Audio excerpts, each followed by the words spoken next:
여당에서는 이재명 대표 개인 비리 막기 위해서 왜 공당이 나서서까지 좌표를 찍냐, 이게 비판의 포인트입니다. 그런데 일단 모레로 예정이 됐던 이재명 대표의 검찰의 소환 통보는 이 대표 측이 광주를 가겠다, 그날은 안 된다, 사실상 불응을 했는데요. 화면 잠시 보고 오겠습니다. 아무리 털어도 원하는 답이 안 나오다 보니까 이제는 무혐의 처리했던 사안까지 다시 꺼내서 저를 소환했습니다. 전방위적인 야당 탄압 파괴 공작 그리고 정적 죽이기에만 진심을 보이고 있습니다. 윤 정권의 망나니 칼춤을 좌시하지 않겠습니다. 파렴치한 야당 파괴 조작 수사의 최전선에서 망나니 맞서고 싸워 이기겠습니다. 이건 이재명 대표 개인의 형사 문제입니다. 개인의 형사 문제를 모면해 보려고 공당의 공식 조직을 동원해서 적법하게 공무를 수행 중인 공직자들의 좌표를 찍고 조리돌림 당하도록 공개적으로 선동하는 것은 법치주의를 훼손하는 겁니다. 민주당에서는 망나니 칼춤 뭐 이런 표현도 쓰더라고요. 다른 국민들이 따르는 우리나라 사법 시스템이 있는데요. 그 사법 시스템 내에서 다른 국민들과 똑같이 소상히 설명하시면 되지 않을까 싶습니다.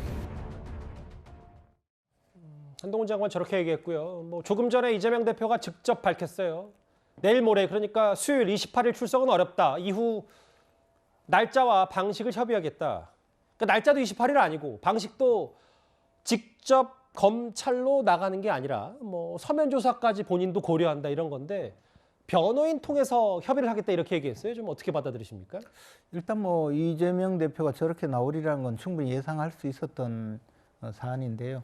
사실 이제 우리나라 법이 아무리 여러 가지 면에서 민주주의 제도가 정착이 되었고 법 앞에 만인이 평등하다 하더라도 또 야당의 제1야당의 대표이자 직전에 그 대통령 후보였기 때문에 일정한 정도의 고려를 하는 것은 오히려 필요하지 않을까 생각을 합니다. 그렇지만 지금 그 이재명 대표 관련된 사건들은 사실 서울중앙지검 또 수원지검 성남지청 경찰 이렇게 여러 지역에 나눠져 있거든요. 그리고 그때 대선 기간 중에 이런 사건들이 전부 수사가 그 문재인 정부 시절에 수사를 이렇게 나누는 것을 국민의힘 쪽에서는 이게 사건 쪼개기다, 왜 발기발기 찢어서 저런 그 검찰청으로 마구 배당을 하느냐, 그런 비판이 있었고요. 당시에 서울지검장은 이성윤 검사장, 또 수원지검장은 신성식 검사장, 그리고 수원지검 성남지청장은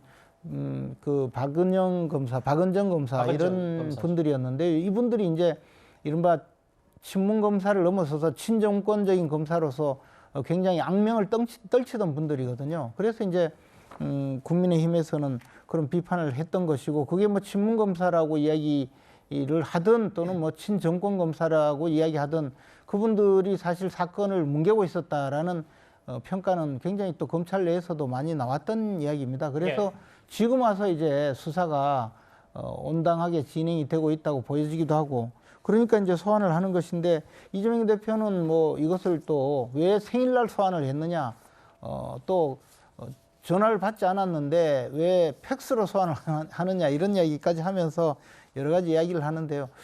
본인 이야기로 내가 그렇게 겁나느냐, 나는 하나도 겁나지 않는다, 이런 말씀을 하셨는데, 당당하게 하겠다고 했습니다. 예, 그러면 겁나지 않고 당당하게 하시려면 출석을 하셔서 조사를 받고 그에 대해서 하실 말씀이 있으면 충분히 그 발언을 하고 또 반증되는 자료를 내면 될 텐데, 저런 모습 자체가 국민들이 보기에는 뭔가 캥기는 게 있구나, 아무래도 검찰이 많은 자료를 갖고 있구나, 이런 인상을 주는 것이 아닌가라는 생각입니다.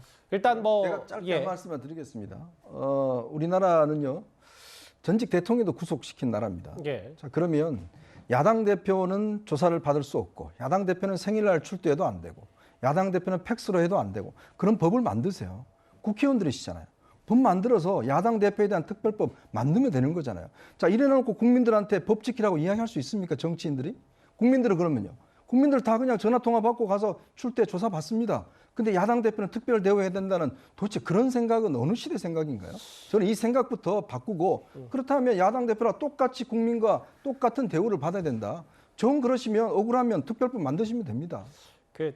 또 반론도 살짝 들어야 돼서 설 변호사님. 그러니까 이 두 분의 말씀 그런 것 같아요. 지금 보면 속보 자막이 좀 상충되는 거, 부딪히는 거 아니냐. 그러니까 이재명 대표는 분명히 검찰 수사에 당당하게 임하겠다고 했는데 28일 안 되고 검찰에 직접 나갈지 말지도 이후에 변호인과 협의하겠다. 이게 당당한 건지 이 부분 때문인데. 그러니까 지금 그 일주일 전에 연락을 해주지 않았습니까? 예. 28일 날 예. 일주일 전에 그랬기 때문에 28일 날, 27일, 28일은 지금 광주 전남 경청 투어가 이제 예정이 돼 있었고요. 특히 이번에 광주 전남 같은 경우에는 80년 만에 폭설이 와가지고 예. 지금 지역 현안이 참 많습니다. 네. 그런 의미에서 뭐 폭설을 예상했던 것은 아니지만은 또 시기적으로 기후가 이렇게 돼버려서 예, 또 예. 이제 가야만 하는 상황이고 그렇기 때문에 28일 출석이 어렵다는 것이고 지금 당 내에서도 출석하는 게 옳은지 아니면 불출석하는 게 옳은지 지금 상당히 의견은 분분한 걸로 알고 있어요. 근데 이제 방식도 문제지 않습니까? 이제 그러니까 서면이지 그렇죠. 뭐 직접 예. 나갈지. 왜 그러냐면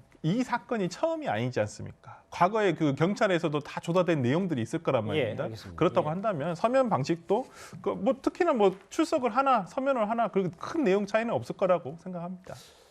일단 28일에는 안 나가겠다 이재명 대표의 말과 함께 이재명 대표 관련 수사를 하는 검사들 신상을 공개해서 좌표찍기 비판을 받고 있는 민주당 얘기까지 하나하나 만나봤습니다.